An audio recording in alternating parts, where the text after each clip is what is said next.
नमस्कार। नियोजित शिक्षकों के सक्षमता परीक्षा को लेकर क्या कर रहे हैं आनंद किशोर, आइए जानते हैं इसकी पूरी जानकारी। किस तरह से फॉर्म भरना है। कल तक समिति की वेबसाइट पर अपलोड किया जाएगा, जिसमें फॉर्म भरने की पूरी प्रक्रिया को स्टेप बाय स्टेप अर्थात क्रमवार रूप से बताया जाएगा, ताकि किसी भी अभ्यर्थी को फॉर्म भरने में किसी प्रकार की कठिनाई नहीं हो। जब नियोजित शिक्षक इस फॉर्म को भरने के लिए ऑनलाइन आवेदन करेंगे तो उन्हें सबसे पहले टाइप ऑफ टीचर इसको टिक करना पड़ेगा, जिसमें कि कुल मिलाकर 7 अलग अलग श्रेणी हैं। 1 से 5, 6 से 8, 9, 10, 11, 12, 6 से 8 कक्ष के लिए फिजिकल टीचर, 9 से 10 कक्षा के लिए फिजिकल टीचर और लाइब्रेरियन।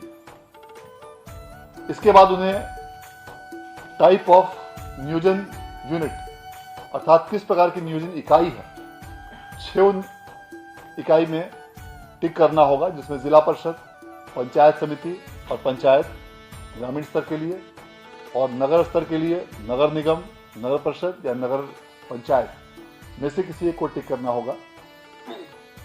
उसके बाद कैटेगरी इत्यादि को भरने के पश्चात कैंडिडेट को अपनी शैक्षणिक योग्यता के संबंध में पूरी जानकारी इस विषय में उनको भरनी होगी। शैक्षणिक योग्यता के पश्चात जो ट्रेनिंग क्वालिफिकेशन है, जिस मामलों में लागू होगा, डीएलएड अथवा इक्विवेलेंट, बीएड अथवा इक्विवेलेंट या कोई अन्य, उस ट्रेनिंग क्वालिफिकेशन को भी उनके द्वारा भरा जाना होगा। और पूर्व में जिस किसी भी प्रकार की टीचर्स एलिजिबिलिटी टेस्ट को विद्यार्थियों को ऐसे नियोजित शिक्षकों ने जिसमें वो अपीयर हुए हैं, जिसमें उन्होंने उत्तीर्णता हासिल की है, उन सबों की विवरणी भी उन्हें लिखनी होगी।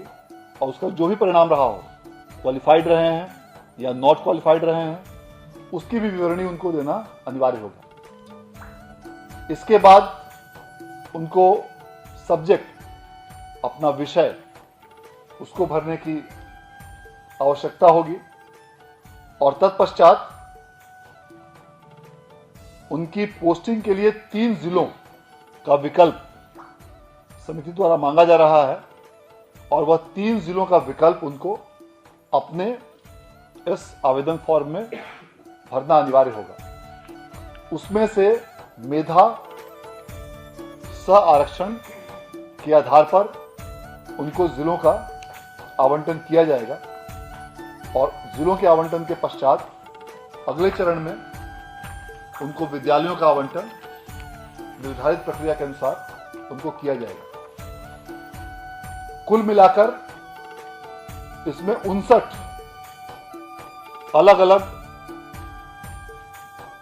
प्रकार की परीक्षाएं ली जाएंगी, जिसमें प्राथमिक कक्षा के लिए कक्षा 1 से 5 के लिए एक परीक्षा होगी, कक्षा 6 से 8 के लिए 8 विषयों की परीक्षा आयोजित की जाएगी। पूर्व में जो विज्ञप्ति प्रकाशित की गई थी उसमें 7 विषयों का उल्लेख किया गया था। उसके अलावा एक बांग्ला विषय भी इसमें जोड़ा जा रहा है, जिसके संबंध में कल अखबारों में विज्ञप्ति प्रकाशित कर दी जाएगी।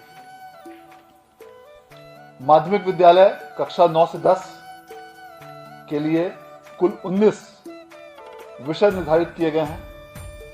इनमें पूर्व से जो 17 विषय अखबारों में विज्ञप्ति में प्रकाशित किया गया था, उन 17 विषयों के अलावा 2 अन्य विषय अर्थशास्त्र और गृह विज्ञान को भी आज जोड़ा जा रहा है और इसके संबंध में भी कल तक अखबारों में विज्ञप्ति प्रकाशित की जाएगी। और इसके अलावा 11वीं और 12वीं के लिए 31 अर्थात कुल 59 विषयों में अलग अलग परीक्षा लिए जाने के संबंध में कार्रवाई की जा रही है। जैसा कि पूर्व में ही सूचित किया जा चुका है, यह परीक्षा ऑनलाइन रूप से आयोजित की जाएगी, अर्थात कंप्यूटर बेस्ड टेस्ट होगा और इसकी अवधि 2.5 घंटे की होगी। इसीलिए ऐसे सभी शिक्षक अभ्यर्थी से यह अनुरोध किया गया है कि वे इस प्रकार की ऑनलाइन परीक्षा हेतु अभी से ही प्रैक्टिस प्रारंभ कर दें और इसके लिए उन्हें कई अलग अलग संस्थानों का विकल्प भी दिया गया है, जिसमें पीटीसी प्राथमिक शिक्षक प्रशिक्षण संस्थान, डाइट या जो शिक्षा विभाग द्वारा निर्धारित की गई है उसमें वे कंप्यूटर का प्रशिक्षण ले सकते हैं, ताकि उनको ऑनलाइन परीक्षा देने में किसी प्रकार की कठिनाई नहीं हो। इसके अलावा यह प्रावधान किया गया है फॉर्म भरते समय कि जो भी विवरणी जो भी हम लोगों ने बताया, यह जब शिक्षक अभ्यर्थी भरेंगे तो विवरणी भरने के पश्चात उन्हें रिव्यू का बटन दिया जाएगा, ताकि वो फॉर्म सबमिट करने के पहले अपने आवेदन पत्र को अच्छी तरह से एक एक फील्ड को देख लें। डेट ऑफ बर्थ, नाम, पिता का नाम, माता का नाम, नियोजन इकाई, कैटेगरी, आरक्षण श्रेणी, डिफरेंटली एबल्ड श्रेणी और अन्य जितने भी फील्ड्स उनको भरने हैं उसको वो पूरी तरह रिव्यू कर लें। और रिव्यू करने के बाद जब वो संतुष्ट हो जाएं कि मेरे द्वारा दी गई सारी विवरणी सही है, तभी वो सबमिट बटन पर क्लिक करें और उसके पश्चात फॉर्म भरा जाएगा। यदि किसी कारणवश उनके द्वारा भरे गए फॉर्म में कोई त्रुटि पाई जाती है तो इसके बाद इस फॉर्म की समीक्षा जिला शिक्षा पदाधिकारी के कार्यालय में की जाएगी और डीओ ऑफिस से उस फॉर्म को एक्सेप्ट या रिजेक्ट उसको किया जाएगा। जिस शिक्षक अभ्यर्थी द्वारा सभी विवरणी सही भरी जाएगी और जो इस परीक्षा में बैठने हेतु योग्य होंगे, उनका एप्लीकेशन डीओ कार्यालय द्वारा बिहार बोर्ड को फॉरवर्ड कर दिया जाएगा और तब उसका कैंडिडेचर अंतिम रूप से प्रमाणित माना जाएगा और उसके पश्चात उसे एडमिट कार्ड इशू किया जाएगा। लेकिन यदि किसी अभ्यर्थी के विवरणी में त्रुटि होती है तो यदि वह अभ्यर्थी योग्य है, परीक्षा देने योग्य, तो त्रुटि के साथ उसके लॉगिन में वापस डीओ ऑफिस से वह फॉर्म भेज दिया जाएगा और तब उसको मौका दिया जाएगा एडिट ऑप्शन का कि जो भी उसने त्रुटि की है उस शिक्षक अभ्यर्थी ने जारी अभिलेख के अनुसार उसको वो सुधार करके दोबारा फॉर्म भर सके। और इस प्रक्रिया में यदि किसी प्रकार की कठिनाई हो या कोई उसका रिकॉर्ड सरकारी अभिलेख में परिलक्षित ठीक से नहीं हो रहा हो या कोई अन्य समस्या हो तो वे जिला शिक्षा पदाधिकारी के कार्यालय में संपर्क कर सकते हैं उस समस्या के समाधान के लिए।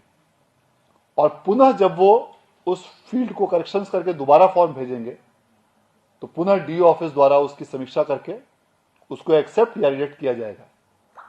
और यह एडिट ऑप्शंस उन कैंडिडेट्स को ही दिया जाएगा जो परीक्षा में बैठने की सक्षमता रखते हैं। जो बिल्कुल ही किसी कारण से इस परीक्षा में बैठने की जिनकी सक्षमता नहीं है, वैसे फॉर्म्स को डीओ द्वारा सीधे तौर पर स्ट्रेट अवे रिजेक्ट कर दिया जाएगा। परीक्षा समाप्त होने के पश्चात 4 दिनों के अंदर एडमिट कार्ड को संबंधित शिक्षक अभ्यर्थी द्वारा, जिस पर कि अभ्यर्थी का, वीक्षक का इत्यादि का हस्ताक्षर होगा, उसको 4 दिनों के अंदर जाकर डीओ कार्यालय में पुनः समर्पित करना अनिवार्य होगा। और इसके पहले जब एडमिट कार्ड शिक्षक अभ्यर्थी को बिहार विद्यालय परीक्षा समिति द्वारा निर्गत किया जाएगा, उस समय एडमिट कार्ड को डाउनलोड करने के उपरांत उस पर जिला शिक्षा पदाधिकारी के कार्यालय में जाकर वहां संबंधित डीपीओ का हस्ताक्षर उस एडमिट कार्ड पर प्राप्त करना होगा और उसके उपरांत ही वह प्रवेश पत्र मान्य होगा परीक्षा में सम्मिलित होने के लिए। इस पर ध्यान देना काफी आवश्यक है कि एडमिट कार्ड मात्र प्राप्त होने से परीक्षा में भाग लेने की सक्षमता नहीं उसकी होगी। एडमिट कार्ड प्राप्त होने के उपरांत डीओ ऑफिस में उसकी हार्ड कॉपी ले जाकर शिक्षक अभ्यर्थी को और उस पर डीपीओ स्थापना या जो भी प्राधिकृत प्राधिकारी होंगे डीओ ऑफिस में, उनका हस्ताक्षर प्राप्त करने के उपरांत ही वह परीक्षा में बैठ पाएंगे। और अंत में जैसा कि अभी बताया गया, परीक्षा समाप्त होने के 4 दिनों के उपरांत उस एडमिट कार्ड को, साइंड एडमिट कार्ड जिस पर शिक्षक इत्यादि का हस्ताक्षर है, उसको पुनः डीओ ऑफिस में समर्पित करना अनिवार्य होगा।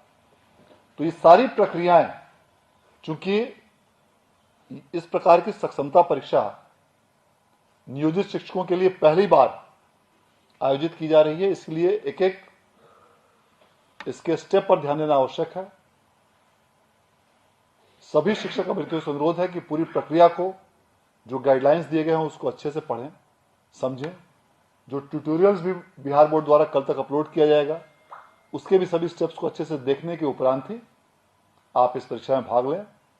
मैं आप सभी ऐसे शिक्षक अभ्यर्थियों के उन्नत भविष्य की कामना करता हूं और यह उम्मीद करता हूं कि इस परीक्षा में आपको सफलता हासिल होगी। धन्यवाद।